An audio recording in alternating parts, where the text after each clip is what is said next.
Welcome to ઉપનયન GPSC મિત્રો. International રિલેશનની આપણી આ સિરીઝની અંદર આજે આપણે જોશું ભારતની વિદેશ નીતિ.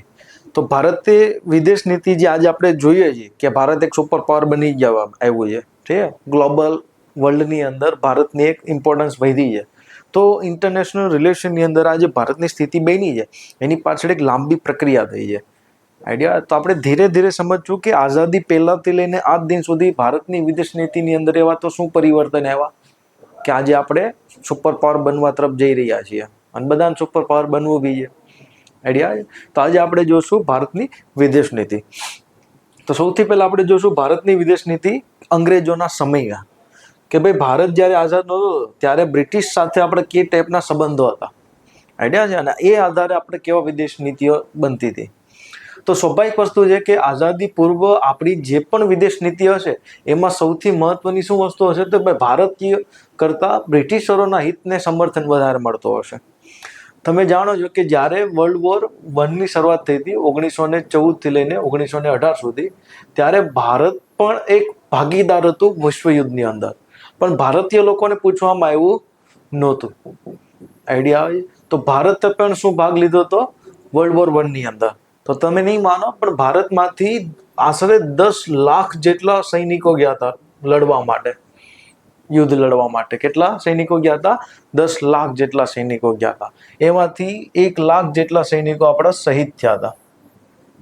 આઈડિયા આવે તો અહીંયા જે વિદેશ નીતિની અંદર જોઈએ કે ભારતે ભાગ લીધો હતો કોને ત્યાં? બ્રિટિશ તરફથી. તો આપણે તો પૂછ્યું નહોતું. સેમ ટુ સેમ આવી એક ઘટના થઈ હતી આની પહેલા બી 1856ની અંદર ક્રિમિયા યુદ્ધ થયું હતું. કેવું યુદ્ધ થયું હતું? ક્રિમિયા યુદ્ધ. ઠીક છે. તેની અંદર બ્રિટિશ તરફથી લડવા માટે, ક્રિમિયા યુદ્ધ એકચ્યુઅલી બ્રિટિશ, ફ્રાન્સ અને એની સામે હતું એ સમયે રશિયા. ઠીક છે. તો રશિયા અને બ્રિટિશ વચ્ચે યુદ્ધ થયું હતું. પણ આ બ્રિટિશ યુદ્ધની અંદર લડવા માટે સૈનિકો જે ગયા હતા એ ભારતમાંથી ગયા હતા ક્રિમિયા યુદ્ધની અંદર લડવા માટે. આઈડિયા? તો કેવા ખાતર બ્રિટિશરો આપણી ઉપર રૂલ કરતા હતા, પણ જ્યારે બી લડવાનું થાય ગજવું તો હતું ને એનું, તો સૈનિકો ક્યાંથી જતા? ભારતમાંથી લઈ જતા. આઈડિયા આવે છે. તો પહેલા વિશ્વયુદ્ધની અંદર ભારતે ભાગ લીધો હતો. ક્યાં? વર્લ્ડ વોરની અંદર. ભારતને પૂછ્યું નહોતું. આગળ જતા જ્યારે બીજું વિશ્વયુદ્ધ થાય છે 1939થી લઈને 45 સુધી, તેની અંદર તમે જુઓ છો કે ભારતને પૂછવામાં આવ્યું નહોતું. અને ભારત છતાં પણ વર્લ્ડ વોર 2ની અંદર એક સભ્ય દેશ હતું. કોના તરફથી લડતું હતું? બ્રિટિશ તરફથી. આઈડિયા છે. અને એવું કહેવામાં આવે છે કે આ યુદ્ધની અંદર ભારતની અંદરથી 25 લાખ જેટલા સૈનિકો હતા. કેટલા સૈનિકો હતા? 25 લાખથી પણ વધારે. આઈડિયા આવે છે. ઠીક છે. તો આઝાદી પહેલા જોઈએ તો આપણી વિદેશ નીતિ હકીકતમાં આપણી નહોતી, પણ બ્રિટિશરોની હતી, જેમાં બ્રિટિશરોને વધુ ફાયદો થાય. પડી સમજ? તો બ્રિટિશનો હિતને અહીંયા શું મળે છે? સમર્થન. એ હિસાબ આપણી વિદેશ નીતિ બનતી હતી. પડી સમજ? મર્યાદિત કહી શકીએ કે રાજદ્વારી સંબંધો હતા. કઈ રીતના? તો આપણે સમજીએ કે ભાઈ આપણે આઝાદી મેળવવા માંગતા હતા. ઠીક છે. તો આઝાદી માટે આપણે શું કરતા હતા કે ભાઈ વિદેશથી આપણે ઘણા બધા સમર્થન મેળવવાનો પ્રયત્ન કરતા હતા. શું મેળવવાનો પ્રયત્ન કરતા હતા? વિદેશથી સમર્થન. આઈડિયા છે. એની અંદર એક એક્ઝામ્પલ હું તમને આપું, ઉદાહરણ. તો ચાઇનાના એ સમયમાં નેશનલિસ્ટ પાર્ટીનો એક લીડર હતા જેનું નામ હતું ચાંગ કાઈ શેક. શું નામ હતું? ચાંગ કાઈ શેક. તો ચાંગ કાઈ શેક પણ એક પ્રકારે બ્રિટિશના અંદર જ હતા, ગુલામ. તે ચાઇના પણ હતું. આઈડિયા? તો આપણે શું કરતા હતા કે અલગ અલગ દેશોના આવા જે લોકો હતા જે લડત કરતા હતા સ્વતંત્રતા માટે, આપણે એનો સપોર્ટ કરતા હતા, બદલામાં આપણો સપોર્ટ કરતા હતા. આઈડિયા આવે છે? ઠીક છે. તો કોંગ્રેસ બી એ જ ભૂમિકામાં હતું. પડી સમજ? પણ એની સામે તમે જોશો તો ભાઈ કોંગ્રેસ કરતા પણ ઘણા બધા એવા લોકો હતા કે જે વિદેશમાંથી સપોર્ટ મેળવતા હતા. યાદ રાખજો, ભારતના ઇતિહાસની અંદર આઝાદી ખાલી કોંગ્રેસથી નથી મળી, બીજા ઘણા બધા લોકો બી હતા. ઠીક છે. એમાંનું બેસ્ટ એક્ઝામ્પલ હું આપું તમને તો સ્વતંત્રતા સેનાનીઓ, ક્રાંતિકારી લોકો. તમે જાણો છો કે ભારતમાંથી ઘણા બધા ક્રાંતિકારીઓ વિદેશમાં જતા હતા સપોર્ટ લેવા માટે. તો શેનો સપોર્ટ લેવા જતા હતા? તો સિમ્પલ છે, હથિયારો માટે. આઈડિયા? શેના માટે જતા હતા? હથિયારોનો સપ્લાય માટે. આઈડિયા? તો એક એક્ઝામ્પલ હું તમને આપું તો 1900ની આસપાસના સમયમાં યુકેની અંદર ઇન્ડિયા હાઉસ હતું, જે શ્યામજી કૃષ્ણ વર્માએ ચાલુ કરેલું. તો ભારતમાંથી જેટલા બી યંગ ક્રાંતિકારીઓ હતા એ બધા ક્યાં જતા? ઇન્ડિયા હાઉસમાં. તે સમયે મેડમ ભીખાજી કામા હતા ત્યાં, વીર સાવરકર હતા, મદનલાલ ઢીંગરા, ઘણા બધા ક્રાંતિકારીઓ જ હતા ત્યાં. ત્યાંથી શું કરતા કે હથિયારોનું સેટિંગ કરતા ને એ હથિયાર પછી ઇલીગલી ગોવાની અંદર ઘુસાડતા, કારણ કે ગોવા એ સમયે પોર્ટુગીઝનું હતું અને ગોવામાં કોઈ વિદેશી કંપનીના નામે ઘુસાડતા ને એ હથિયારનું સપ્લાય થતું આ ક્રાંતિકારી લોકો પાસે. ઠીક છે? તો એક એક્ઝામ્પલ આ છે. બીજો એક્ઝામ્પલ આપણી પાસે ગદર પાર્ટી વાળું. તો આ બધા વિદેશથી શું કરતા હતા? ક્રાંતિકારી પ્રવૃત્તિઓ કરતા હતા. તો ઘણી બધી વિદેશી સંસ્થાઓ, વિદેશી લોકોનો પણ અહીંયા શું હતો? સપોર્ટ હતો. એવું જ એક્ઝામ્પલ છે World War II ની અંદર સુભાષચંદ્ર બોઝે એક નવી સેના ઊભી કરાવેલી. તે એકચ્યુઅલી એને નહોતી કરેલી, એની પહેલા થઈ ગઈ હતી. એનું નામ છે આઝાદ હિન્દ ફૌજ. તો તમે બધા જાણો છો કે આઝાદ હિન્દ ફૌજ જાપાનના સપોર્ટથી યુદ્ધ લડતા હતા બ્રિટિશરોની સામે. અને આ જ આઝાદ હિન્દ ફૌજે અંદમાન નિકોબારના ટાપુ ઉપર કબજો કરીને ભારતનો ઝંડો ત્યાં લહેરાવેલો અને દેશના પ્રથમ પ્રાઇમ મિનિસ્ટર બનવાનો શ્રેય સુભાષચંદ્ર બોઝને આપવામાં આવે છે. આઈડિયા? અને એ સમયની અંદર જે જાપાન, જર્મની સાથે જે સંબંધિત દેશો હતા એ બધા દેશોએ ભારતની આ સરકારને, કઈ સરકાર? જે સુભાષચંદ્ર બોઝે સ્થાપી છે, એને રેકોગ્નાઇઝ પણ કરેલું. આઈડિયા? મતલબ કે એ લોકોને માન્યતા આપેલી કે ભાઈ ભારતની ઓરિજિનલ સરકાર કઈ છે? સુભાષચંદ્ર બોઝ વાળી સરકાર છે. તે એની અંદર જાપાન હતું, જર્મની હતું, ઇન્ડોનેશિયા, મલેશિયા, બ્રુનેઈ, ઘણા બધા દેશોએ શું આપેલી? માન્યતા આપેલી હતી.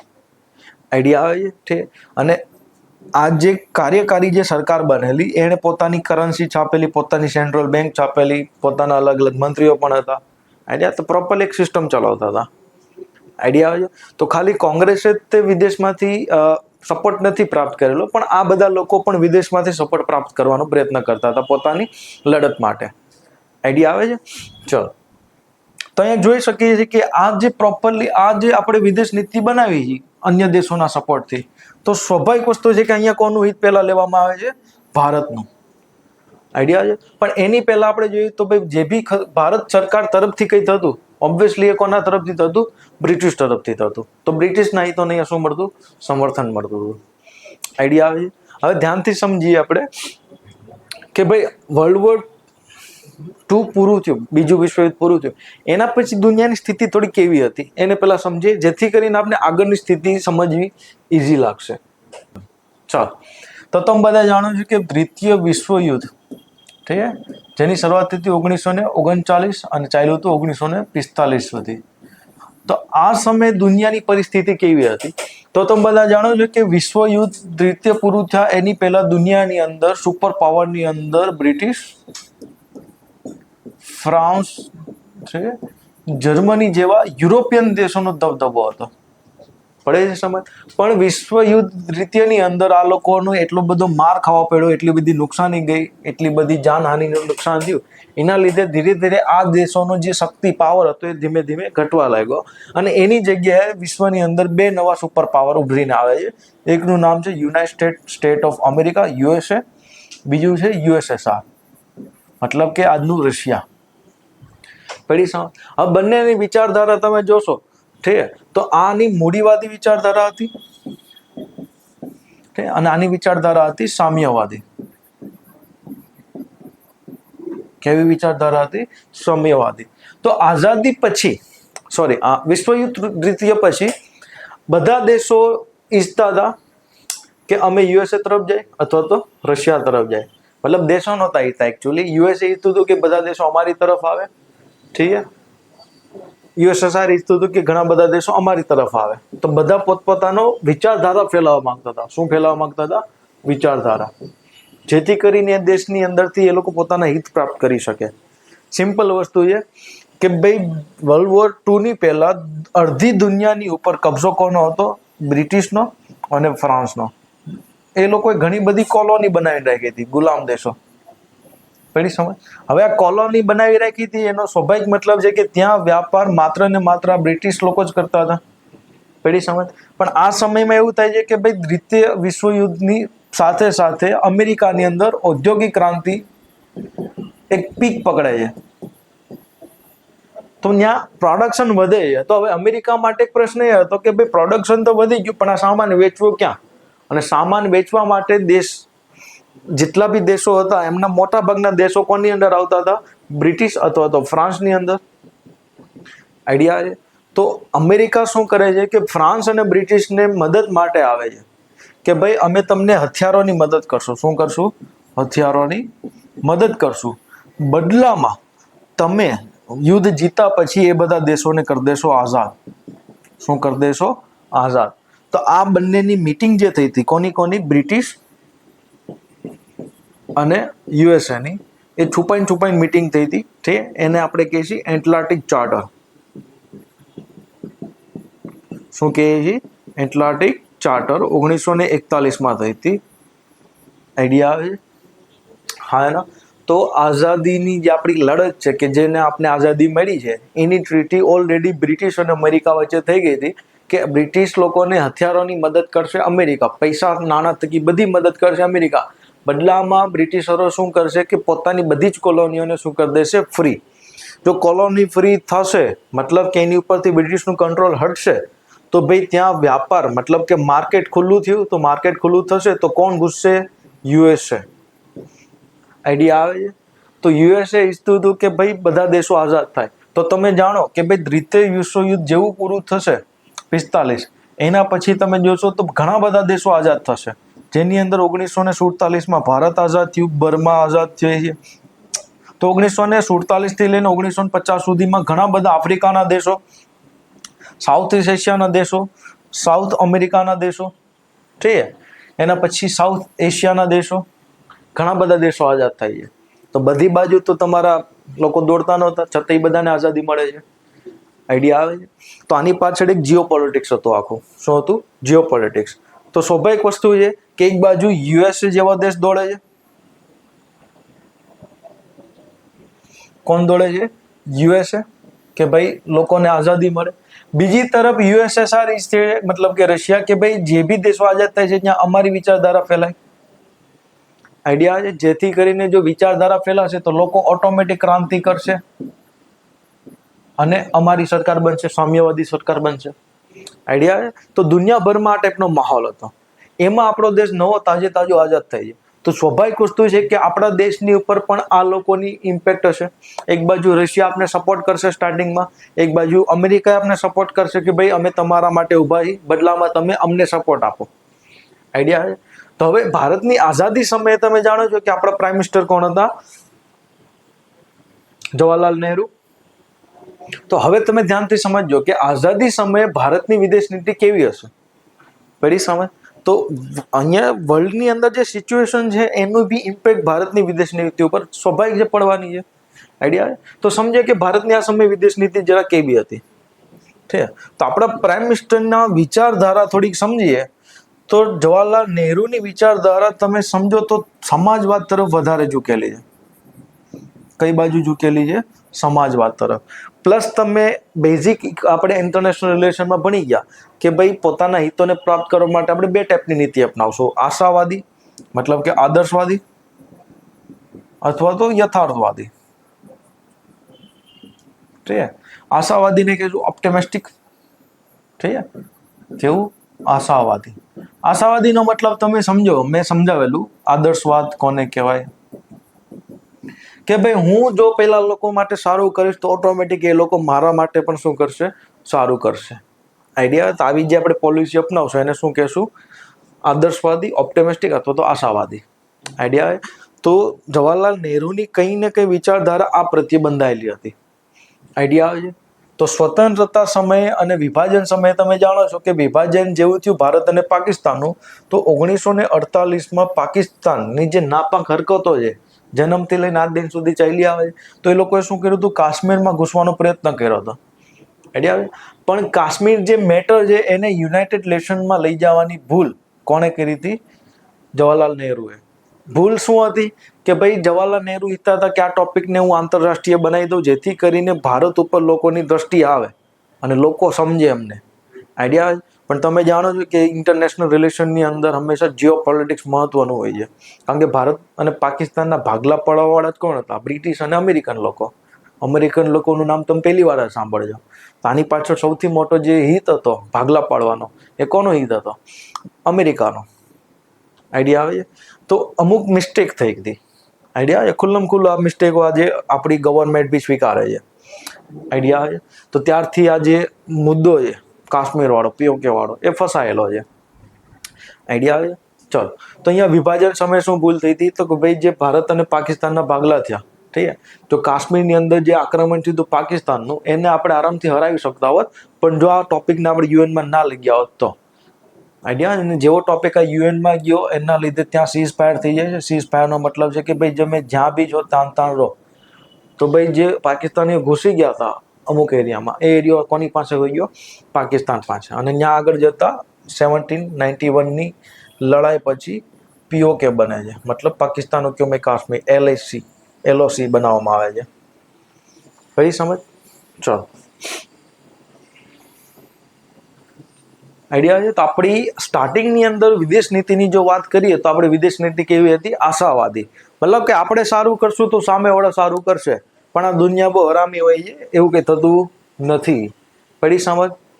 આઈડિયા છે? સેમ ટુ સેમ આપણે ચાઇના સાથે આવી પોલિસી અપનાવેલી. કોની સાથે? ચાઇના સાથે. ઠીક છે?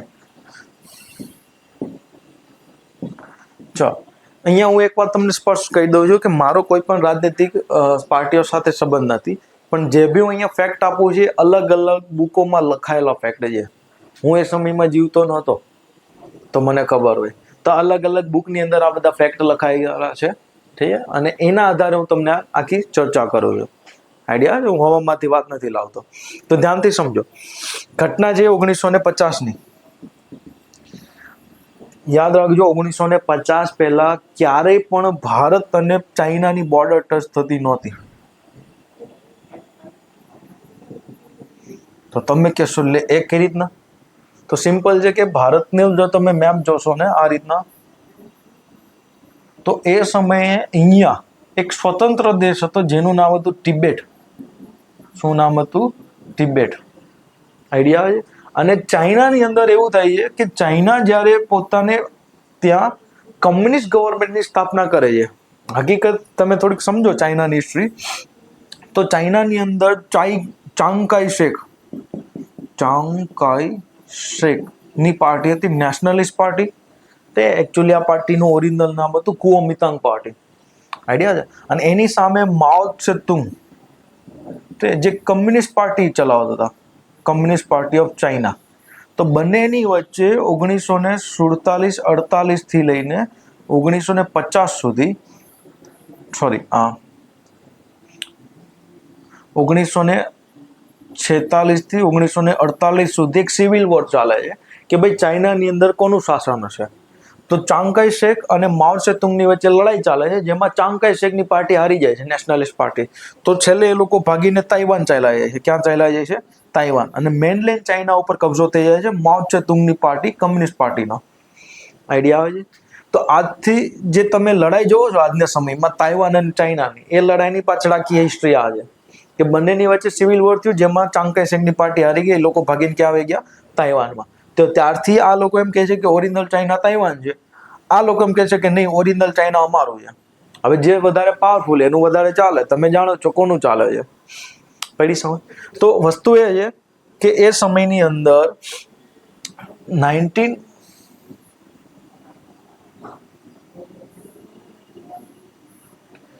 1948 પછી જ્યારે કમ્યુનિસ્ટ પાર્ટીની સ્થાપના થઈ છે, તો એના પછી કમ્યુનિસ્ટ પાર્ટીએ શું કર્યું કે ધીમે ધીમે પોતાની સેનાને તિબેટ બાજુ ટ્રાન્સફર કરીને તિબેટ ઉપર કબજો કરવાનું ચાલુ કર્યો હતો. એ સમયે સરદાર વલ્લભભાઈ પટેલે ચેતવણી આપી હતી જવાહરલાલ નહેરુને કે ભાઈ ચાઇનાની નિયત સારી લાગતી નથી. ચાઇના જો ડાયરેક્ટ આપણો પડોશી બની જશે તો કાલે ઉઠીને ચાઇના સાથે આપણી ડિસ્પ્યુટ થશે. આઈડિયા આવે છે? તો થાય છે એવું કે ભાઈ ચાચા નહેરુ આશાવાદી હતા કે નહીં ચાઇનાને જો આપણે સપોર્ટ કરશું, આપણે એનો સાથ આપશું તો બદલામાં ચાઇના આપણો સાથ આપશે. આઈડિયા આવે? તો સરદાર પટેલની વાતને ઇગ્નોર કરે છે નહેરુજી, અને ચાઇના સાથે રિલેશનો સુધારવાની શરૂઆત કરે છે. તો જ્યારે ઓફિશિયલી 1950ની અંદર સુધીમાં 1950 સુધીમાં તિબેટ ઉપર ચાઇનાએ કબજો કરી લીધો હતો અને એ સમયમાં દુનિયાની પહેલી સરકાર હતી એ ભારત સરકાર હતી જેને ઓફિશિયલી રેકોગ્નાઇઝ કર્યું કે તિબેટ હવેથી કોનો પાર્ટ છે, ચાઇનાનો પાર્ટ છે. આઈડિયા આવે છે. અને બીજી બાજુ આપણે તિબેટથી જે શરણાર્થીઓ આવ્યા છે એને આપણે શરણ પણ આપીએ છીએ, મતલબ દોગલાપન અપનાવ્યું આપણે અહીંયા. આઈડિયા આવે છે. જેની અંદર તમે જાણો જ છો દલાઈ લામા જેવા લોકો છે, જે દાર્જિલિંગ વિસ્તાર છે, સિક્કિમ વિસ્તાર છે, ત્યાં ઘણા બધા શરણાર્થીઓ આવ્યા લદ્દાખની અંદર. પેલી સમજ તો આપણે ચાઇનાને સૌથી પહેલા શું કરીએ છીએ, ઓફિશિયલી રેકોગ્નાઇઝ કરીએ છીએ. પેલી સમજ. ચલો બીજો પોઈન્ટ સમજીએ. પંચશીલ એગ્રીમેન્ટ જે આપણે કર્યો હતો ચાઇના સાથે. કોની સાથે કર્યો હતો? ચાઇના સાથે. ઠીક છે. શું હતું પંચશીલ એગ્રીમેન્ટ? કે ભાઈ બંને દોસ્તો છે, ઠીક છે, આ થાય છે 1955ની અંદર. ભાઈ ચાઇના સાથે રિલેશનો બનાવવાના છે સારા. ઠીક છે. તો પંચશીલ એગ્રીમેન્ટ શું? તો પંચ એટલે કે 5 સિદ્ધાંતો છે આની અંદર કે ભાઈ બે રાષ્ટ્રો વચ્ચે સંબંધ બનાવવા માટે પંડિત નહેરુએ શું કર્યું હતું? એક પંચશીલ એગ્રીમેન્ટ કર્યો હતો ચાઇનાની સાથે. શું કે એકબીજાની સાર્વભૌમત્વ અને પ્રાદેશિક અખંડતાનું સન્માન કરશું, પરસ્પર બિન આક્રમકતાની નીતિ અપનાવશું, મતલબ એકબીજા ઉપર આક્રમણ નહીં કરી, પોતાના ઇન્ટરનલ મેટર ઘરેલું મેટરની અંદર એકબીજા દેશો હસ્તક્ષેપ નહીં કરીએ, પ્લસ બંને સમાનતા અને પરસ્પર લાભ મેળવવાનો પ્રયત્ન કરશું અને શાંતિથી જીવન જીવશું. આઈડિયા. આવું બધું કોની સાથે આપણે એગ્રીમેન્ટ કર્યો? 1955માં ચાઇના સાથે. તો અહીંયા એક સ્ટેટમેન્ટ તમે સાંભળ્યું તો હિન્દી ચીની ભાઈ ભાઈ. ઠીક. હિન્દી ચીની ભાઈ ભાઈ કરતા કરતા શું કરે છે? તો ભાઈ 1962ની અંદર આ ચીનાઓ ભારતની ઉપર આક્રમણ કરે છે. આઈડિયા આવે છે. તો આ ચેતવણી ઘણા ટાઈમ પહેલા સરદાર પટેલ આપી હતી કે આની નિયત સારી નથી, પણ પંડિત નહેરુને એવું લાગતું હતું કે જો આની સાથે રિલેશન સારા રાખશું તો એ લોકો બદલામાં શું રાખશે? આપણી સાથે રિલેશનો સારા રાખશે. પણ તમે જાણો જ છો કૂતરાની પૂંછી ક્યારે સીધી થાય નહીં. આઈડિયા આવે છે. ચલો. તો પંડિત નહેરુની અલગ અલગ બીજી બી નીતિઓ હતી. કઈ કઈ નીતિ હતી? ઠીક છે. ધ્યાનથી સમજો. આજે તમને ઘણા ચોંકાવનારા સ્ટેટમેન્ટ મળવાનો છે જે તમે ક્યારેય એક્સપેક્ટ નથી કર્યા અને એવું ઘટના બનેલી છે. તે આ બધું ડોક્યુમેન્ટમાં છે, ગૂગલમાં જશો તો તમને મળી જશે. તો આ સમયે તમે જાણો છો કે જ્યારે વર્લ્ડ વોર 2 પૂરું થયું ત્યારે દુનિયાની અંદર એક સંસ્થા બની હતી જેનું નામ હતું યુનાઇટેડ નેશન. ક્યારે બની હતી? 1945ની અંદર. પડી સમજ. તો એ સમયમાં સભ્યપદ બનવા માટે જે ભારત સંયુક્ત રાષ્ટ્રનું સુરક્ષા પરિષદ છે, કઈ પરિષદ? સુરક્ષા પરિષદ. એની અંદર સ્થાયી સભ્ય બનવા માટે સૌથી પહેલા જો ઓફર ભારતને આવી હોય, ઠીક છે, તો આવી હતી 1950ની અંદર. કોના દ્વારા? યુએસએ દ્વારા. યુએસએ ઈચ્છતું હતું કે ભાઈ અમે સૌથી પહેલા ભારતને અમારી તરફ કરવાનો પ્રયત્ન કરીએ. શા માટે? તો સિમ્પલ વસ્તુ છે કે ચીનની અંદર એ સમયે કેવી સરકાર બની હતી? સામ્યવાદી. સ્વાભાવિક વસ્તુ છે કે સામ્યવાદીને સપોર્ટ કોણ કરતું હતું? યુએસએસઆર. તો ભાઈ એની સામે કાઉન્ટર કરવા માટે અમેરિકા પાસે એક જ દેશ હતો મોટો, એ કયો હતો? ભારત. તો સૌથી પહેલા 1950ની અંદર યુએસએ ભારતને ઓફર કરી હતી કે તમને અમે સ્થાયી સભ્યપદ આપવા માંગીએ છીએ. પણ પંડિત નહેરુ ઓપ્ટિમિસ્ટિક, તે આશાવાદી કે નહીં અમે જો આ પદ લેશું તો અમારા લીધે ચાઇનાને શું થશે? દુઃખ લાગી જશે. તો ચાઇનાને અમારી જગ્યાએ આપી દો. આઈડિયા છે. બદલામાં ચાઇના અમને મદદ કરશે. આઈડિયા છે. તો આપણે અહીંયા જે ઓફર હતી એને શું કરી? ઠોકરાઈ. આઈડિયા છે. ફરીથી 1955ની અંદર ફરીથી આપણે ઓફર મળી હતી, પણ આ વખતે ઓફર મળી હતી યુએસએસઆર તરફથી કે અમે તમને સભ્ય બનાવવા માંગીએ છીએ પરમેનન્ટ. ફરી પંડિતે કીધું કે નહીં, અમારે નથી જોતું, અમારી જગ્યાએ કોને આપો? ચાઇનાને આપો. તો ઇન ફાઇનલી આ એશિયામાંથી જે પરમનન્ટ સભ્યની સીટ મળી હતી એ કોને મળી હતી? ચીનને મળી હતી. તમે માનશો નહીં, એ સમયમાં ચીન કરતા ભારત બહુ આગળ હતું, બહુ પાવરફુલ હતું. છતાંય આપણે હવામાં ઠીક છે, આશાવાદીનું પપોડું લઈને આટા મારતા હતા અને આ સીટ કોને આપી દીધી? ચાઇનાને આપી દીધી હતી. અને આજ તમે જો છો કે ચાઇના એનો નાજાયઝ ફાયદો ઉઠાવે છે. હા યા ના? સિમ્પલ વસ્તુ છે. ઠીક છે. તમને મળ્યું છે તો એ લોકો ફાયદો ઉઠાવશે. તમે દોઢડા હતા આપી દીધું. પડી સમજ. તો સૌથી પહેલા આપણે યુએસએ તરફથી ઓફર મળી હતી, યુએસએસઆર તરફથી પણ ઓફર મળી હતી, પણ આપણે લીધું નહીં. પડી સમજ. તો આપણે શું પકોડું વગાડતા હતા કે નહીં અમારે નથી જોતું કે અમે તો ભાઈ કોઈ પણ પક્ષ તરફ જોડાવા માંગતા નથી. અમે કઈ નીતિ અપનાવશું? નોન એલાઇડ મતલબ કે બિન જોડાણવાદની નીતિ. કેવી નીતિ અપનાવશું? બિન જોડાણવાદની નીતિ. ઠીક છે. તો આ સમયમાં 1961ની અંદર આપણે એક ગ્રુપ બનાવ્યું હતું, એક સંસ્થા બનાવી હતી જેનું નામ હતું નોન અલાઇનમેન્ટ મુવમેન્ટ. એકચ્યુઅલી એની શરૂઆત થઈ હતી 1955માં બાન્ડુંગ સંમેલનથી, જે ઇન્ડોનેશિયામાં થયું હતું. તો આની અંદર આપણે 5 દેશોના લીડરોને આગળ કર્યા કે આવો આપણે ભેગા મળીને એક સંગઠન બનાવ્યું, જેની અંદર હતું ઘાના, ઇન્ડોનેશિયા, ઠીક છે, ભારત, એ સમયે એક દેશ હતો યુગોસ્લાવિયા, ઠીક છે, અને 5મો દેશ હતો ઇજિપ્ત. તો આ સમયે આ અલગ અલગ દેશના બધા લીડરો ભેગા થઈને એક સંસ્થા બનાવી જેનું નામ શું હતું? Non alignment movement. ટૂંકમાં આપણે કહેશું નેમ, બિન જોડાણવાદની નીતિ. મતલબ કે અમે ના તો યુએસએ તરફ જશું, ના તો અમે યુએસએસઆર તરફ જશું. પણ વાસ્તવિકતા હતી કે જેવું આ સંગઠન બને છે 1961ની અંદર, 5 જ વર્ષની અંદર આ બધા દેશો એકબીજા સાથે જોડાઈ જાય. પડી સમજ? જેમ કે ઇન્ડોનેશિયા જોડાઈ જશે યુએસએસઆર તરફ, ઠીક છે. ભારતનો ઝુકાવ કઈ બાજુ હતો? યુએસએસઆર તરફ, ઠીક છે. યુગોસ્લાવિયા અને અમેરિકા તોડાઈ નાખશે અને અમેરિકાનો દબદબો વધી જશે. આઈડિયા છે? આજે સર્બિયા ને જે રોમાનિયા ની બધું યુગોસ્લાવિયાનો એક સમય હતો, ઠીક છે. ઇજિપ્તને તોડી નાખવામાં આવશે અને ઇજિપ્તની અંદર પણ યુએસએ નો કબજો આવી જાય છે. કબજો મતલબ કે ઇન્ફ્લુઅન્સ આવી જાય છે. આઈડિયા છે? તો કેવા ખાતર આ બધાએ સંસ્થા બનાવી કઈ? Non alignment movement. પણ વાસ્તવિકતા એ હતી કે બધા દેશો જોડાયેલા હતા ઇનડાયરેક્ટલી અથવા તો ડાયરેક્ટલી. તે તમે જાણો છો કે ભારતે જોડાયેલું હતું. પછી 1962ની લડાઈ થઈ, 1965ની લડાઈ થઈ, 1971ની લડાઈ થઈ. તો આ લડાઈની અંદર તમારા હથિયારો ક્યાંથી આવ્યા હતા? એ સમયમાં તો આપણે બનાવતા નહોતો, તો ક્યાંથી આવતા હતા? યુએસએસઆર તરફથી. પડે છે સમજ?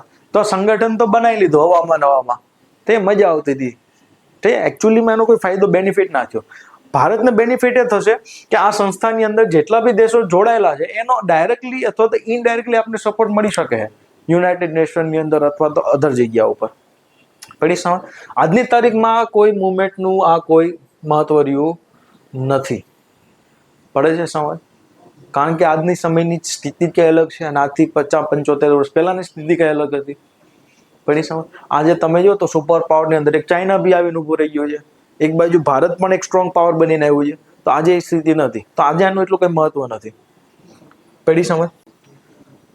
બીજો પોઈન્ટ સમજીએ, ચાઇના અને ભારત વચ્ચે યુદ્ધ જે થયું હતું 1962ની અંદર, જેમાં ભારત હારી જાય છે. હવે ભારત હારવા પાછળના ઘણા બધા કારણો હતા. ઠીક છે. એક હું કારણ જો તમને આપું, ઠીક છે, તો કારણ એ હતું કે ભારતમાં એ સમયમાં ઉત્તર પૂર્વની જે કમાન્ડ હતી એ મળી હતી કોલ નામના એક વ્યક્તિને. ઠીક છે. પણ આ વ્યક્તિ એ કોઈ પણ પ્રકારની કાર્યવાહી કરી નહોતી ચાઇનાની સામે લડવા માટે. પેઢી સમજ? હવે આ બધું હવામાંથી નથી આવ્યું, તો તમે જાણતા નહીં હો, પણ હું તમને જણાવું તો 1962 પછી આ જે આપણી હાર થઈ હતી એની ઉપર લોકોનું એટલું બધું દબાણ હતું તો સરકારે મજબૂરીમાં એક કમિટી બનાવવી પડી હતી. કમિટીનું નામ હતું હેન્ડરસન બ્રુક એન્ડ ભગત સમિતિ. સમિતિનું નામ શું હતું? હેન્ડરસન બ્રુક એન્ડ ભગત સમિતિ. આઈડિયા છે? હેન્ડરસન એ સમયમાં કર્નલ પોસ્ટ ઉપર હતો ભાઈ. આઈડિયા છે? આ સમિતિનો રિપોર્ટ આજ દિન સુધી આપને મળ્યો નથી, પણ છતાંય આપને એની થોડીક માહિતી ક્યાંથી મળે છે? તો આ જે હેન્ડરસન બ્રુક નો વ્યક્તિ જે છે એ રિટાયરમેન્ટ પછી ઓસ્ટ્રેલિયા વયો જાય છે. ઓસ્ટ્રેલિયામાં જઈને ત્યાંની મીડિયાને પોતાના રિપોર્ટ વિશે અમુક ભાગ કહે છે. તો ત્યારે આપણે આઈડિયા આવે છે કે આ રિપોર્ટની અંદર કેટલી એવી બધી વસ્તુ લખેલી હતી કે એ સમયે ચોખ્ખી ત્યાંની સરકારને બ્લેમ કરે છે યુદ્ધની હારવા માટે. પણ એ સમય અહીંયા આપણે કોઈ પોલિટિક્સની વાત નથી કરતા, પણ આ રિપોર્ટની અંદર જ છે અને એ રિપોર્ટ એ સમયની સરકારે જ બનાવ્યો હતો. આઈડિયા આવે છે? તો તમને જોવા મળશે કે આ યુદ્ધ હાર્યા હતા શા માટે. આના યુદ્ધ હારવાથી તમને મોટું નુકસાન શું થયું જે આજ દિન સુધી થાય છે કે એ સમયમાં આપણું જે લદ્દાખનો ઘણો બધો એરિયા હતો આજના સમયમાં કોને કેપ્ચર કરી રાખ્યો છે? ચાઇનાએ. આઈડિયા આવે છે? ઠીક. તો માણાથી એક ભૂલ થાય, બે ભૂલ થાય, એટલી ભૂલ થાય. ઠીક છે.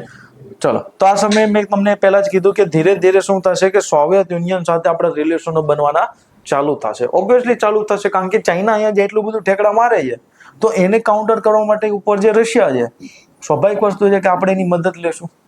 આઈડિયા લડવા માટે આપણે હથિયારની પણ જરૂર હતી તો ક્યાંથી આવશે? સોવિયતથી. પડી સમજ? તો પંડિત નહેરુના સમયની જે પોલિસી હતી, આપણે કેવી પોલિસી કીધું એને? ઓપ્ટિમિસ્ટિક, મતલબ કે આશાવાદી. ભાઈ આપણે સારું કરશું, સામેવાળો સારું કરશે, પણ ક્યારેય સામેવાળો આપણું ના વિચારે, એ પોતાના હિતને વિચારે. તો હંમેશા આંતરરાષ્ટ્રીય સંબંધની અંદર પોતાનું હિત સૌથી પહેલા. તે પહેલા લેક્ચરની અંદર આપણે ચર્ચા કરેલી બેઝિક આયરની અંદર કે ભાઈ રિલેશન બનાવવા માટે સુરક્ષા, રાષ્ટ્રીય સુરક્ષા, રાષ્ટ્રીય હિત અને રાષ્ટ્રીય શક્તિ સૌથી ઇમ્પોર્ટન્ટ વસ્તુ છે. પેઢી સમજ, બાકી બધું તો થઈ જાય પછી. ચલો, એના પછી શાસ્ત્રીજીનો સમય આવે છે 1964 લઈને 1966 સુધી. તો શાસ્ત્રીજીએ અહીંયા થોડીક કેવી પોલિસી અપનાવી? યથાર્થવાદી. કેવી પોલિસી અપનાવી? યથાર્થવાદી.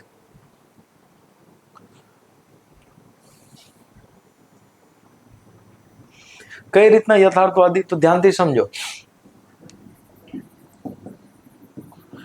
આ જે ડેકેડ હતો આપણો 1960 નો, તો આ સમયે કુદરતે આપણી પરીક્ષા લેતો હતો. ઠીક છે? શું હતું? તો આ સમયે ઓલરેડી આપણે 1962 ની લડાઈ હારી ગયા હતા, જેના લીધે સેનાનો જે મોરલ હતો એ ડાઉન ચાલતો હતો. પ્લસ આ સમયે દુષ્કાળની સ્થિતિ, તો જે ઉત્પાદન હતું ખાદ્ય ઉત્પાદન એ ઘટી ગયું. બીજી તરફ એ સમયમાં એક દેશ હતો જેનું નામ છે યુએસએ. તો યુએસએની તરફથી એક પ્રોગ્રામ ચાલતો હતો PL480. મતલબ કે સમયમાં અમેરિકા જેવા દેશો આપને અનાજ આપતા હતા. શું આપતા હતા? અનાજ. તમે નહીં માનો કે એ અનાજની જે ક્વોલિટી હતી એકદમ સડી ગયેલી હતી. અમેરિકા આપણે ભિખારી સમજતો હતો, અને એ રીતના જે ઘઉં ને અનાજને મોકલતા હતા એની ક્વોલિટી બી કેવી હતી? એકદમ જ બકવાસ. પેઢી સમજ. તો એણે ત્યાં પ્રશ્ન ઉભો કર્યો કે ભાઈ અમે તમને અનાજ આપવાનું બંધ કરી દેશું. બીજી તરફ નાપાક હરકત જે પાકિસ્તાનની ચાલે છે, તો એને એવું લાગ્યું કે ભાઈ એક બાજુ ભારત હારેલું છે ચાઇનાથી, બીજી બાજુ ત્યાં ખાવાની તકલીફ છે, દુષ્કાળની સ્થિતિ છે, તો આનો ફાયદો ઉઠાવીને આપણે શું કરીએ? આક્રમણ કરીએ. પડી સમજ. ત્યારે શાસ્ત્રીજીએ કીધું હતું ભાઈ હું એક જ ટાઈમ ખાઈશ ને દેશ દુનિયાને કહું છું કે તમે એક ટાઈમ જ ખાઓ, અનાજ બચાવો, અને આપણે છતાંય લડશું. તો અહીંયા શાસ્ત્રીજી સ્ટેટમેન્ટ આપે છે જય જવાન અને જય કિસાન. આઈડિયા છે? તો અહીંયા શું કર્યું કે ભાઈ તમે જો એક કદમ આગળ વધશો, તમે બે કદમ આગળ વધશો ને તમને ઢીબી નાખશો. પડી સમજ. તો અહીંયા પ્યોરેસ્ટ યથાર્થવાદી નીતિ અપનાવી કે જો તમે જો યુદ્ધ કરશો તો અમે યુદ્ધ કરશું, તમે શાંતિથી રહેશો તો અમે શાંતિથી રહેશું. પડી સમજ. તો અહીંયા યથાર્થવાદી પોલિસી અપનાવી, અને ભારત પાકિસ્તાનમાં જે 65નું યુદ્ધ થયું હતું એની અંદર ભારતીય સેનાએ લાહોર કેપ્ચર કરી લીધું હતું, અને લાહોરના પોલીસ સ્ટેશનનું હેડક્વાર્ટર જે હતું, પોલીસ હેડક્વાર્ટર, ત્યાં ભારતીય સેનાએ ચા નાસ્તો કરેલો સવારમાં. પડી સમજ. આઈડિયા આવે છે? તો આના પછી શું થાય છે? તો 1966 ની અંદર તાસ્કંદ ની અંદર રશિયાના મધ્યસ્થીથી ભારત અને પાકિસ્તાન વચ્ચે સમાધાન થાય છે. પણ એક દુઃખદ ઘટના એ બને છે કે તાસ્કંદની અંદર શાસ્ત્રીજીનું એક આકસ્મિક અવસાન થાય છે. એ અવસાન કઈ રીતના થયું આજ દિન સુધી આપણે એની ઉપર માહિતી આપવામાં આવી નથી. અલગ અલગ રિપોર્ટ છે. સમયની સરકારે કીધું હાર્ટ એટેક આવ્યો, તે તો ઘણી બધી રિપોર્ટ છે, ઘણી બધી થિયરીઓ પણ છે. હવે થિયરીમાં તમારે શું થિયરી માનવી એ તમારા હાથમાં છે. પડી સમજ. તો અહીંયા શાસ્ત્રીજીએ કેવી નીતિ અપનાવી હતી? એકદમ યથાર્થવાદી. ઓબ્વિયસલી વાત છે કે અહીંયા રશિયા સંબોધન કરાવે છે, તો રશિયા સાથે આપણા સંબંધો કેવા હશે? સારા હશે. પડી સમજ. અહીંયા જે લુખાગીરી કરતું હતું કોણ? અમેરિકા. ઠીક છે? જે ત્યારેય કરતું હતું, આજે કરે છે, ભવિષ્યમાં કરશે. આઈડિયા આવે છે? ચલો, શાસ્ત્રીજી પછી શું થાય છે કે ઇન્દિરાજીનું શાસન આવે છે. કોનું આવે છે? ઇન્દિરા ગાંધીનું. સ્વાભાવિક છે કે આમની પણ જે નીતિ હતી એ બી કેવી હતી? એકદમ યથાર્થવાદી. કેવી નીતિ અપનાવી હતી? યથાર્થવાદી. પડી સમજ. સિમ્પલ છે કે રશિયા સાથે આપણા સંબંધો ધીમે ધીમે વધ્યા. શું થયું? સંબંધો વધ્યા. ઠીક છે? અને બંને વચ્ચે 1971 ની અંદર એક એગ્રીમેન્ટ થાય છે બંને વચ્ચે મિત્રતાનો. ફ્રેન્ડશિપ એગ્રીમેન્ટ થયો હતો 71 ની અંદર. હવે આ એગ્રીમેન્ટ પાછળ એક મજબૂરી હતી. મજબૂરી એ હતી કે એક બાજુ બાંગ્લાદેશ, ઠીક છે? શું? બાંગ્લાદેશની અંદર એ સમય પાકિસ્તાનનું હતું બાંગ્લાદેશ. તો બાંગ્લાદેશની અંદર જેનોસાઇડ્સ કરતું હતું પાકિસ્તાન. હકીકતમાં એવું હતું કે ભાઈ ઇલેક્શન થયું એમાં પાકિસ્તાનની જે ઓરિજિનલ પાકિસ્તાન છે, પશ્ચિમી પાકિસ્તાન, ત્યાંની પાર્ટી હારી ગઈ અને બાંગ્લાદેશની અંદર જે પાર્ટી હતી એ જીતી જાય છે. તો એના લીધે શું થાય છે કે પાકિસ્તાનને મજા નહીં આવે, તો ભાઈ બનશે પ્રાઇમ મિનિસ્ટર તો અમારી બાજુનો, તો બંને વચ્ચે કલ્ચરલી યુદ્ધ થાય છે. કેવું યુદ્ધ થાય છે? કલ્ચરલી, કે ભાઈ અમારી મેઇન ભાષા ઉર્દુ છે, જે પૂર્વ પાકિસ્તાન છે મતલબ કે બાંગ્લાદેશ, એ લોકો કહે છે કે નહીં અમારી મૂળ ભાષા છે બંગલા, તો એ લોકો પોતાની ભાષા થોપતા હતા પ્લસ એનું કલ્ચર એ થોપતા હતા. ધ્યાનથી સમજજો કે પાકિસ્તાનના ભાગલા ત્યાં હતા ધર્મના નામે, થયા હતા કે નહીં? અને એક બાજુ તમે જુઓ તો પાકિસ્તાન અને એનું પૂર્વ પાકિસ્તાન અને પશ્ચિમી પાકિસ્તાન ધર્મના નામે જ અલગ છે, બે બાજુ મુસ્લિમો હતા પણ કલ્ચર અલગ હતું. છતાંય આ લોકો મુસ્લિમ હોવા છતાંય આ મુસ્લિમો પર શું કરતા હતા? જેનોસાઇડ, કત્લેઆમ મચાવતા હતા. તો એ સમયે ભારતની સરકાર શું કરે છે? ઇનઓફિશિયલી ત્યાંની આવામી લીગને સપોર્ટ કરે છે, તે મુક્તિ વાહિની નામની સંસ્થા હતી એને સપોર્ટ કરે છે, અને ભારત યુદ્ધની અંદર પ્રવેશવાનો પ્રયત્ન કરે છે, પણ ભારત નથી ઘૂસતું. પાકિસ્તાન ભારત ઉપર આક્રમણ કરશે. તો જ્યારે ભારત ઉપર આક્રમણ થયું હતું પાકિસ્તાન તરફથી, બે બાજુથી, અહીંથી અને અહીંથી, આઈડિયા છે. તો એ સમયે અમેરિકાએ શું કર્યું હતું કે પોતાના મોટા મોટા યુદ્ધ વાહક જહાજો જેની અંદર ન્યુક્લિયર બોમ્બો હતા એ લઈને હિન્દ મહાસાગરની અંદર આટા મારતા હતા, અને ભારતને ધમકી આપી હતી કે જો તમે પાકિસ્તાન સામેનું યુદ્ધ પાછું નહીં ખેંચો અથવા તેની ઉપર હુમલો કરશો તો અમે તમારી ઉપર ન્યુક્લિયર બોમ્બ ફેંકશું. ન્યુક્લિયર બોમ્બ ફેંકવા સુધીની અમેરિકાએ ધમકી આપેલી એ સમયમાં. ત્યારે આપણે સપોર્ટ લીધો હતો યુએસએસઆરનો, અને યુએસએસઆર એ સમય પોતાના જહાજોને સીધા મોકલ્યા હતા, અને યુએસએસઆરે ધમકી આપી અમેરિકાને કે જો તમે એક પણ ગોળી ચડાવશો ભારત ઉપર તો અમે અહીંયા તમારા ગોળીઓનો વરસાદ કરશું તમારી ઉપર. પડી સમજ? તો ઇનડાયરેક્ટલી આપણે શું કર્યું કે યુએસએને સાઇડ કરી નાખ્યું. કોના મદદથી? યુએસએસઆરના મદદથી. પડી સમજ? હવે વધ્યું કોણ? પાકિસ્તાન. તો બાપ હોય, આઈડિયા છે. તો પાકિસ્તાનને ઢીબી નાખ્યો અને એક નવા દેશને આપણે જન્મ કરાયો, એનું નામ હતું બાંગ્લાદેશ. આઈડિયા છે. હવે આ સમયે તમને એક પ્રશ્ન થવો જોઈએ કે ભાઈ પાકિસ્તાનની સાથે ચાઇનાએ કેમ પાકિસ્તાનની મદદ ના કરી? ચાઇનાના ઓલરેડી સંબંધો આપણી સાથે કેવા હતા? ખરાબ. આઈડિયા છે. આપણે સંબંધો ચાઇના સાથે કેવા હતા? ખરાબ. તો અહીંયા પ્રશ્ન એ થવો જોઈએ કે ચાઇનાએ શા માટે આ યુદ્ધની અંદર પાકિસ્તાનને સપોર્ટ ના કર્યો? તો એનું એક મેઇન રીઝન એ હતું કે 1969ની અંદર ચાઇનાએ જે વસ્તુ ભારત સાથે કરી હતી એ વસ્તુ યુએસએસઆર સાથે કરવાઈ હતું. ઠીક છે? તમે જો મેપને સમજતા હો તો ચાઇના અને રશિયાની વચ્ચે એક આમુ નદી છે. કેવી નદી છે? આમુ નદી. ઠીક છે? તો થાય છે એવું કે અહીંયા ચીન છે, ઉપર છે રશિયા. તો ચાઇનાએ શું કીધું હતું? ભારતની જેમ ચાઇના રશિયામાં ઘૂસવાનો પ્રયત્ન કર્યો હતો અને રશિયાની ટેરિટરી કેપ્ચર કરવાનો પ્રયત્ન કર્યો હતો. પણ એ સમયે યુએસએસઆર એટલું પાવરફુલ હતું, આજે બી છે, કે ચાઇનાને ઢીબી નાખ્યા હતા 1969ની અંદર. પડે છે સમજ? આઈડિયા આવે? તો અહીંયા થાય છે એવું કે ચાઇના ઓલરેડી રશિયાથી માર ખાઈ ગયો હતો. તો સ્વાભાવિક વસ્તુ છે કે ભાઈ રશિયાની સામે મદદ માટે ચાઇના નહીં આવે ક્યારેય. આઈડિયા? તો જે ભારતને મદદ કરવા માટે રશિયા આવ્યું હતું એનો મતલબ છે કે ચાઇના એનાથી શું રહેશે? દૂર રહેશે. આઈડિયા આવે છે? ચલો, તો આ એક હિસ્ટોરિકલ ફોટો છે જેમાં પાકિસ્તાનના જે લોકો છે સરેન્ડર કરે છે. એ લખે છે ગલતી હો ગઈ પપ્પાજી હमें માફ કર દેના. આઈડિયા આવે છે? ઠીક છે. ચાલો, તો ઓબ્વિયસલી વાત છે કે પાકિસ્તાન સાથે યુદ્ધ થયું, રશિયા સાથે મતલબ કે સોવિયત યુનિયન સાથે સંબંધો સારા થયા. પ્લસ આપણે શું કર્યું હતું કે દુનિયાની અંદર એ દેખાડવાનો પ્રયત્ન કરી દીધો કે ભાઈ અમે તમારાથી આગળ જઈએ, અમારી પાસે ન્યુક્લિયર બોમ્બ છે. તો ભારતે પોતાનું પ્રથમ ન્યુક્લિયર બોમ્બનું જે પરીક્ષણ કર્યું હતું ઓપરેશન સ્માઇલી બુદ્ધા અંતર્ગત 1974ની અંદર, અને આપણે એક સક્સેસફુલી ન્યુક્લિયર બોમ્બનું સફળ પરીક્ષણ કર્યું હતું. આઈડિયા? તો સ્વાભાવિક વસ્તુ છે કે જેવું આવું પરીક્ષણ કરશું તો સૌથી પહેલા મિર્ચી કોને લાગવાની છે? યુએસએને. તો યુએસએ કીધું કે આવા એરા ગેરા દેશો કે જ્યાં ગરીબી જે ખાવાનું નથી એ લોકો પાસે ન્યુક્લિયર બોમ્બ બનાવવા માટે જે યુરેનિયમ હતું આવ્યું ક્યાંથી? પડે છે સમજ? તો અહીંયા અમેરિકા એટલું બધું બોખલાઈ ગયું કે બધા દેશોને એના જે મિત્રો દેશો હતા બધાને ભેગા કર્યા કે આવો જલ્દી આનું ઉપર કંઈક કરવું પડશે. તો એ સમયમાં તમે જોશો તો 1974ની અંદર અમેરિકાએ એક સંસ્થા બનાવી જેનું નામ હતું ન્યુક્લિયર સપ્લાય ગ્રુપ. કઈ સંસ્થા બનાવી? Nuclear supply group. ઠીક છે. આ ગ્રુપનો હેતુ એ હતો કે ભાઈ જે દેશો આ સભ્ય હશે ન્યુક્લિયર સપ્લાય ગ્રુપના, એ લોકો યુરેનિયમની આપ-લે કરી શકે, બાકી કોઈ નહીં. પેઢી સામે તો ભારત ત્યારેય મેમ્બર નહોતું, એકચ્યુઅલી ભારત માટે જ બન્યું હતું, તો ઓબ્વિયસલી ભારત તો મેમ્બર નહીં હોય, અને ભારત આજે મેમ્બર નથી. આઈડિયા આવે છે? અને બનાવો કે ન બનાવો અમને કઈ ફરક પડતો નથી. પડે છે સમજ? આઈડિયા આવે છે? તો સ્પેશિયલી આપણે જે પરીક્ષણ કર્યું એના માટે યુએસએ એક સંસ્થા બનાવી, એનું નામ હતું ન્યુક્લિયર સપ્લાય ગ્રુપ. ઠીક છે. આ સમયે એક સંસ્થા બને છે જેનું નામ છે SAARC, south Asian association four regional cooperation, 1885. પેઢી સમજ? ઠીક. આની અંદર જે સાઉથ એશિયાના દેશો છે,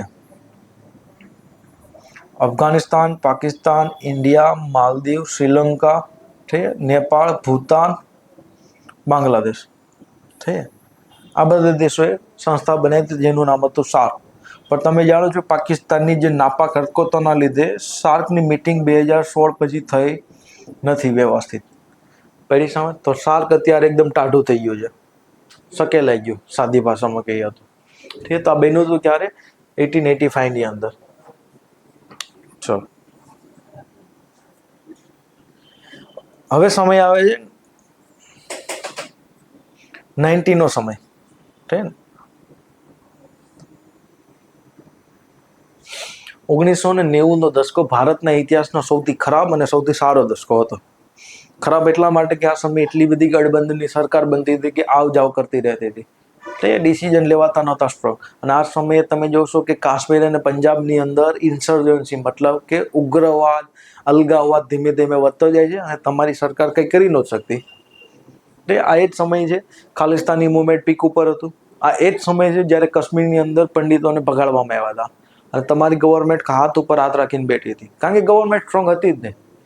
અને ખુદ જે અલગાવવાદી લોકો હતા કે તમારી ગવર્મેન્ટમાં બેઠા હતા, આઈડિયા હતા, એ ગઠબંધનની સરકાર હતી. ઠીક. તો આ એવો દશકો હતો કે જ્યાં અમુક સારા ડિસિઝન બી થયા છે. તો સારા ડિસિઝનમાં એક જ ડિસિઝન છે અને એ ડિસિઝન છે એલપીજી, લિબરલાઇઝેશન, પ્રાઇવેટાઇઝેશન એન્ડ ગ્લોબલાઇઝેશન. હવે આ રિફોર્મ આવા પાછળ મજબૂરી હતી, એવું નહોતું કે આપણી ગવર્મેન્ટને બુદ્ધિ આવી ગઈ હતી કે નહીં લાવશું. મજબૂરી એ હતી કે ભાઈ તમારી પાસે જે વિદેશી ભંડાર હતું એ માત્ર 15 દિવસનો જ વૈધો હતો. ભાઈ વિદેશી વસ્તુ ખરીદશો, જેમ કે આપણે મોસ્ટલી શું કરીએ છીએ? ક્રૂડ ખરીદીએ છીએ. તો ક્રૂડ ખરીદવા માટે આપણે ડોલર કે પાઉન્ડ તો આપશું ને, તો એ ખરીદવા માટે આપણી પાસે જે વિદેશી ભંડાર હતો એ પતી ગયો હતો, ખાલી 15 દિવસનો વૈધો હતો. આઈડિયા આવે? તો ત્યારે આપણે જે સંસ્થા હતી IMF, એની પાસે લોન માંગવા ગયા. તો આ લોકોએ શરત મૂકી કે ભાઈ જો અમે તમને લોન આપશો, બદલામાં તમે આ કરો. તો આ કરવામાં શું કરાયું? લિબરલાઇઝેશન, પ્રાઇવેટાઇઝેશન, ગ્લોબલાઇઝેશન. તો અહીંયા આપણે ઈચ્છાથી નહોતું કર્યું. હા, ઘણાની ઈચ્છા હતી, પણ તમારી એ સમયમાં સરકારની અંદર ઘણા બધા કોમ્યુનિસ્ટ લોકોનું ઇન્ફ્લુઅન્સ વધારે હતું, તે લોકો કરવા નહોતા દેતા. પેલી સમજ? તો મજબૂરીમાં શું લાવવું પડ્યું? તો તમારે એલપીજી. તો એલપીજી ભલે મજબૂરીમાં આવો, ભારતને બહુ ફાયદો થયો. પેલી સમજ? એની ઉપર આપણે ડિટેલમાં ચર્ચા કરશું ભવિષ્યમાં કે ભાઈ શું શું ફાયદો થયો. બીજી બાજુ ગુજરાલ નામના વ્યક્તિ હતા, એને એક સિદ્ધાંત આપ્યો જેને આપણે કહીએ છીએ ગુજરાલ ડોક્ટ્રિન.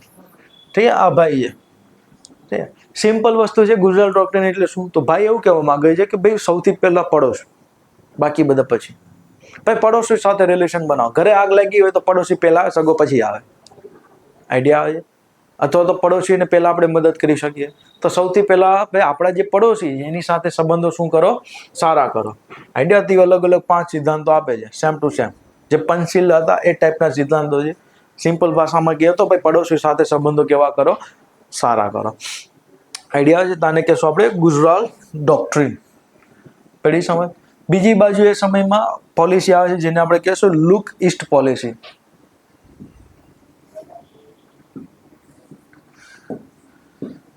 કેવી પોલિસી છે? Look East policy. ભાઈ લુક ઈસ્ટ પોલિસીનો મતલબ શું હતો? કે ભાઈ ઈસ્ટની અંદર જે દેશો છે એની સામે જોવો અને એની સાથે રિલેશનો વધારો. તો એ પ્રશ્ન એ થયો છે ઈસ્ટની અંદર એ તો કેવા દેશો? તો સાઉથ એશિયાની અંદર સૌથી મહત્વના 2 દેશો હતા, ઇન્ડોનેશિયા અને મલેશિયા. ઠીક. હવે આ 2 દેશોની અંદર એક સમયે 1950 પછી કમ્યુનિસ્ટ ગવર્મેન્ટ હતી અને કમ્યુનિસ્ટ આઈડિયોલોજી હતી.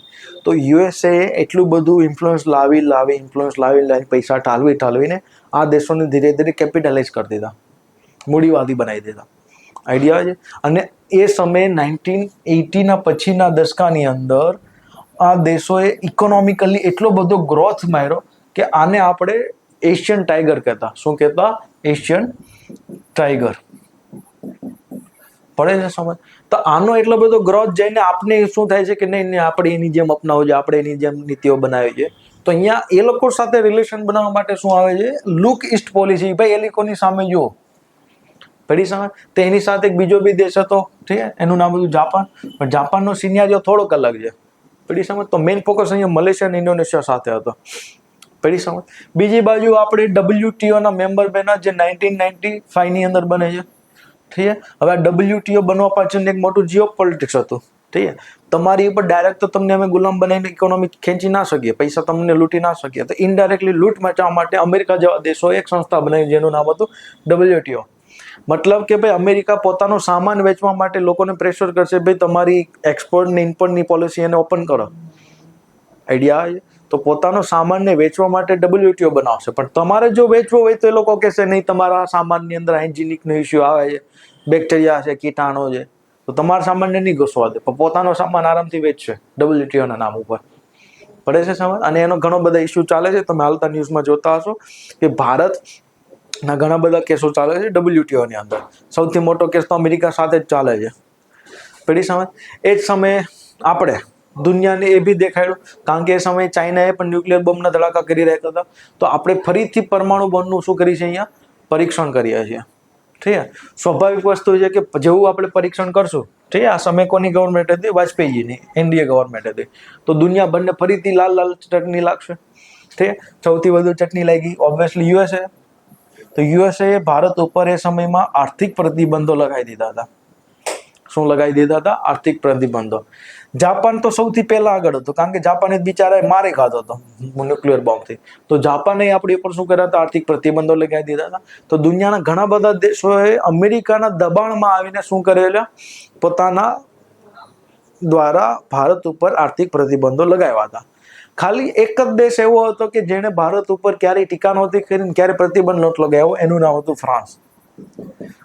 આઈડિયા? તો ફ્રાન્સે હંમેશા ભારતનો સપોર્ટ કર્યો હતો. હવે શા માટે ફ્રાન્સ સપોર્ટ કરે છે એની પાછળ એક આખી જીઓ પોલિટિક્સ છે, એની આપણે ચર્ચા આગળ ક્યારેક કરશું. આઈડિયા આવે છે?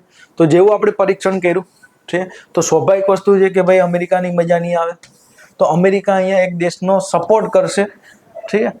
અને એ દેશના સપોર્ટથી પાકિસ્તાનની ન્યુક્લિયર ટેકનોલોજી આપશે અને પાકિસ્તાની પોતાનું અણુબોમ્બનું પરીક્ષણ કરે છે આ સમય પછી. આઈડિયા આવે છે?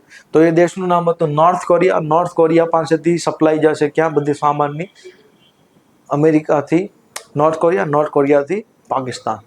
આ બધી વસ્તુ ડોક્યુમેન્ટ કરેલી છે. સીઆઈએના ઘણા બધા વિસલ બ્લોઅરોએ લખેલું છે. સીઆઈએ મતલબ જાસૂસી સંસ્થા છે અમેરિકાની. ઠીક છે. તો ડોક્યુમેન્ટ તમને મળી જશે આજ બી કે ભાઈ જે ન્યુક્લિયર ટેકનોલોજી પાકિસ્તાન પાસે આવી ક્યાંથી આવી હતી? નોર્થ કોરિયાથી. અને નોર્થ કોરિયાને સપ્લાય કોણે કરી હતી? સ્વાભાવિક છે અમેરિકાએ. શું કામ? કારણ કે ઇન્ડિયાને કાઉન્ટર કરવા માટે.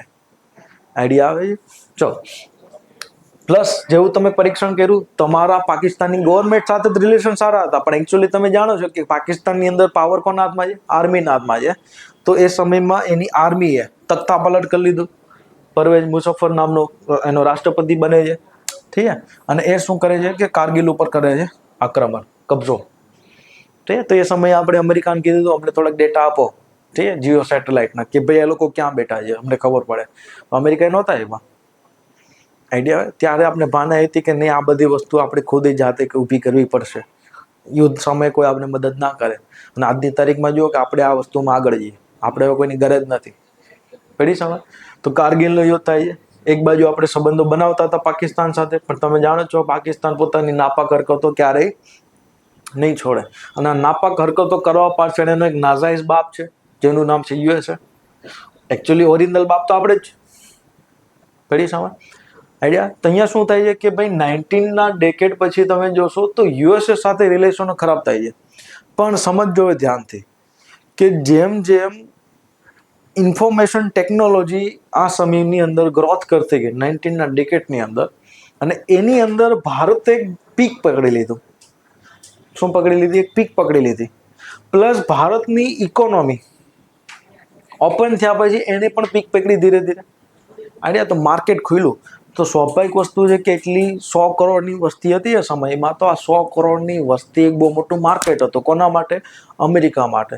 તો હવે અમેરિકા ધીરે ધીરે શું કરશે? ભારત સાથે સંબંધો બનાવવાના ચાલુ કરશે સારા. તમે જો ને કે ભાઈ 2 વર્ષની અંદર જ જે આપણી ઉપર આર્થિક પ્રતિબંધ લગાવતા હતા, 2000 દશકાની અંદર, 2000ની સાલની અંદર યુએસએ નો પ્રેસિડેન્ટ ભારતમાં આવે રિલેશનો સુધારવા માટે, અને 2 વર્ષ પહેલા આપણી ઉપર એ પ્રતિબંધ લગાવતો હતો. તો અચાનક આવું થાય છે શા માટે? યુએસએ ને મહેરબાની અચાનક ભારત ઉપર કેમ આવી? તેની પાછળ સૌથી મોટા 2 કારણો હતા. 2 કારણોમાંનું એક કારણ એ હતું કે એ સમયે રશિયા જે યુએસએસઆર માંથી બન્યું હતું, તો રશિયા ફરીથી પાવરફુલ બન્યું. પડી સમજ? બીજી તરફ ચાઇના નામનો દેશ હતો જેણે ઇકોનોમિકલી અને જીઓપોલિટિકલી ફરી પાવરફુલ બન્યો, ચાઇના. પડી સમજ? તો 2 મોટા દેશો એને લાગતું હતું કે ધીરે ધીરે પાવરફુલ બને છે, અને આમાંથી એકને તો કાઉન્ટર કરવા માટે એક દેશનો ઉપયોગ કરી શકાય, અને એ દેશ કયો હતો? ભારત. તો અમેરિકા ભારત સાથે રિલેશનો શા માટે બનાવે છે? તો 2 કારણ થયા. એક તો ભાઈ માર્કેટ, ઇકોનોમી. બીજું કારણ છે ચાઇના અને રશિયા. સમજાવો તમે? તો જે 2 વર્ષ પહેલા આપણી ઉપર પ્રતિબંધ લગાવતો તો અચાનક એને ભારત સાથે રિલેશનો સુધારવા પડ્યા. આઈડિયા આવે? સમજ પડે છે? ધ્યાનથી સમજો કે 98માં જે આપણી ઉપર એને શું લગાવ્યું હતું? ન્યુક્લિયર બોમ્બના પરીક્ષણના લીધે પ્રતિબંધ. એ જ દેશ 2008ની અંદર દોડતો ભારત પાસે આવશે અને ભારતને કહેશે કે અમે તમારી સાથે ન્યુક્લિયર ડીલ કરવા માંગે છે સિવિલ યુઝ માટે. ધ્યાનથી સમજો, અમેરિકા દેશ છે ભારતની અંદર પહેલો દેશ કે જેને આપણી સાથે ન્યુક્લિયર એગ્રીમેન્ટ કરેલા સિવિલ યુઝ માટે. તો ન્યુક્લિયર ડીલ કરવા માટે કોણ આવે છે? અમેરિકા 2008ની અંદર. પહેલી સમજ? પણ આ સમયે આપણી ત્યાં યુપીએ ગવર્મેન્ટ હતી. કઈ ગવર્મેન્ટ હતી? યુપીએ. ઠીક છે? અને યુપીએ ગવર્મેન્ટની અંદર કમ્યુનિસ્ટ પાર્ટી, જે ભારતની કમ્યુનિસ્ટ પાર્ટી હતી, એના સહયોગથી સરકાર ચાલતી હતી. તો કમ્યુનિસ્ટ પાર્ટીએ એ સમયમાં ધમકી આપી કોંગ્રેસની સરકારને કે જો તમે આ ડીલ કરશો તો અમે તમારો સપોર્ટ ખેંચી લેશું. પણ એ સમયે વાજપેયીજીએ પોતાની દૂરદ્રષ્ટિના હિસાબે ભાજપે કોંગ્રેસને સપોર્ટ કર્યો તો સરકાર બચવા માટે, કે આ ભલે આ લોકો પોતાનો ટેકો પાછો ખેંચી લે, પણ આ ડીલ થવી છે. આઈડિયા? તો આ ડીલ કરવા માટે ભાજપે કોંગ્રેસની સરકારને સપોર્ટ કર્યો હતો. સરકાર પડવાનો હતી દીધી.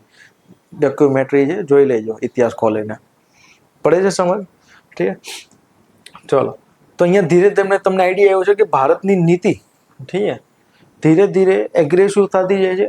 શું કામ? કારણ કે તમારી ઇકોનોમી અને વસ્તી વધશે તો ઘણા બધા દેશો તમારી પાસે દોડતા આવશે. આઈડિયા આવે છે? ઠીક. તો અહીંયા આપણે જોઈએ તો યુપીએ ગવર્મેન્ટની અંદર તમે જો તો અહીંયા લખ્યું છે કે ઇન્ડો યુએસએ વચ્ચે 1, 2, 3 એગ્રીમેન્ટ થયો હતો. શું કામ? તો ભાઈ 2008માં આપણે શું થયું તેની સાથે પરમાણુ હસ્તાક્ષર. જે આર્યાનો ફેમસ ફોટો. ઠીક છે ભાઈ, અમે તમને ન્યુક્લિયર જે ટેકનોલોજી છે અમે આપશું સિવિલ યુઝ માટે. સિવિલ યુઝનો મતલબ થાય છે વીજળી બનાવવા ને એ બધા માટે. પડી સમજ? પણ તમે જાણો છો કે કોઈ પણ દેશ વીજળી બનાવવામાં ઉપયોગ કરશે, એમાંથી થોડુંક 1-2 ગ્રામ કાઢીને આમ યુઝ કરી નાખશે. કોને ખબર? આઈડિયા? અને આપણી પાસે તો ન્યુક્લિયર ટેકનોલોજી છે, ન્યુક્લિયર બોમ્બ બી છે. પડે છે સમજ? બીજી બાજુ આપણે શું કીધું હતું કે આસિયાન દેશો જે 10 જેટલા દેશો છે એની સાથે આપણે ફ્રી ટ્રેડ એગ્રીમેન્ટ કરો, FTA. શું કર્યું? Free trade agreement. પડી સમજ? આસિયાનના 10 દેશોની અંદર ઇન્ડોનેશિયા છે, મલેશિયા છે, મ્યાનમાર છે, લાઓસ, કંબોડિયા છે, ઠીક, બ્રુનેઈ છે, ફિલિપિન્સ છે, ઠીક. આ બધા દેશો સાથે શું કર્યું આપણે? Free trade agreement. ક્યારે કર્યો તો? 2010ની અંદર. અને ત્યારથી લઈને આજ દિન સુધી આપણે ત્યાં હંમેશા ટ્રેડ બેલેન્સની અંદર તમે જોશો તો આપણે નુકસાનમાં જ ચાલે છે. મતલબ કે એક્સપોર્ટ ઓછું છે અને ઇમ્પોર્ટ વધારે છે. પડે છે સામે? ઠીક. આ જ ગ્રુપોએ ભેગા થઈને 2016ની અંદર એક નવું ગ્રુપ બનાવવાનો પ્રયત્ન કર્યો હતો. ઠીક, RCEP. ઠીક, આની ઉપર આગળ ચર્ચા કરશું. ભારત પણ એમાં એક મેમ્બર હતો, 16 જેટલા કન્ટ્રીઓ હતા. એ બધા વચ્ચે તે ફ્રી ટ્રેડ એગ્રીમેન્ટ થયો, પણ ભારત એમાં જોડાણું નથી. આઈડિયા આવે છે? તો એકચ્યુઅલીમાં અત્યારે 16 દેશો છે, ભારત નથી એની અંદર. પડી સમજ? આ સમયની અંદર તમે ફરીથી ચાઇના સાથે રિલેશનો સુધારવાનો પ્રયત્ન કર્યો. તો એકચ્યુઅલી રિલેશનો સુધારવાનો ચાઇના સાથે પ્રયત્ન રાજીવ ગાંધીની સરકારથી નથી થતો. આઈડિયા આવે છે? 62 પછી. પણ કોંગ્રેસની ગવર્મેન્ટમાં યુપીએના સમયમાં ચાઇના સાથે રિલેશનો બનાવવાનો વધારે સ્ટ્રોંગ કરશે, સારા કરશે. પણ તમે જાણો છો કે ચાઇના બે કૂતરા જેવો છે, પૂંછડી હંમેશા વાકી જ રહે. ઠીક, એક બાજુ તમારી સાથે ટેબલ ઉપર બેસીને ડીલ કરતો હશે, બીજી બાજુ એના સૈનિકો તમારા બોર્ડરમાં ઘૂસતા બી હશે. આઈડિયા આવે છે?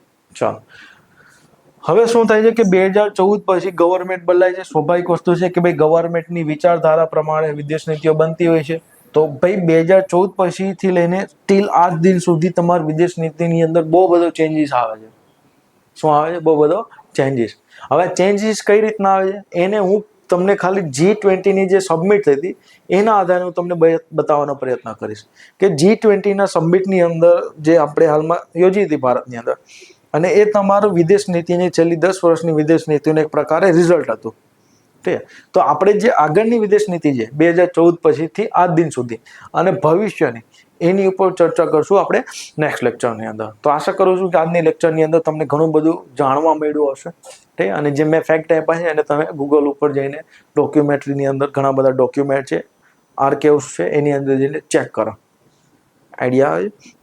ચલો, વધુ વિડીયો માટે ઉપનયન જીપીએસસીની ચેનલ સાથે જોડાયેલા રહો.